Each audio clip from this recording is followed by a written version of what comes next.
আমি তো বাধ্য হয়েছি, পরশু তো বিএসএফ দিয়ে ওদের বাঁচিয়েছে। আমরা ছাড়বো না, নিশ্চিন্ত থাকুন, আমরা ছাড়বো না। যে বোমা বিস্ফোরণ হয়েছে এনআইএ হবে।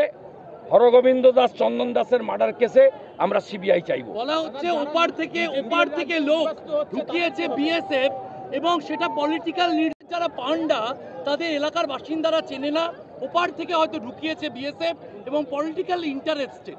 কি বলবেন? ওপারের সঙ্গে বেশি যোগাযোগ সিদ্দিকুল্লার আছে, সিদ্দিকুল্লা বলতে পারবে।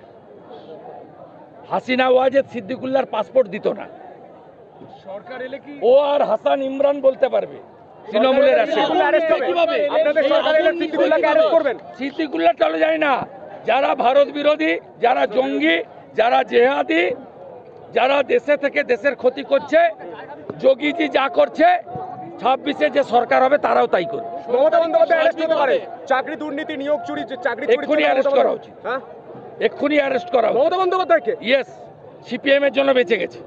97 সালে স্কুল সার্ভিস কমিশনের একটা আইন দেখিয়ে পার পেয়ে গেল, নইলে পুরো মন্ত্রিসভা যেটা ডিভিশন বেঞ্চ দিয়েছিল সেই রায় রাখতো। বড় কথা সুপার নিউমেরারি, হ্যাঁ, সিপিএম এর জন্য বেঁচেছে। 97 সালে স্কুল সার্ভিস কমিশনে গোপনে একটা লাইন রেখে দিয়ে গেছে সিপিএম, এডিশনাল পোস্ট ক্রিয়েশন করা যাবে, সেই একটা লাইন দিয়ে তো বেরোলো।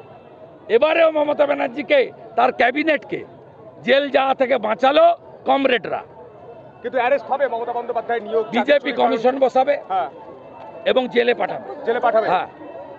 আর ভাইপো আর জগন্নাথ গুপ্ত তো অতদিন যাবে না। এর মধ্যে আপনি পরিষ্কার কথা বললেন যে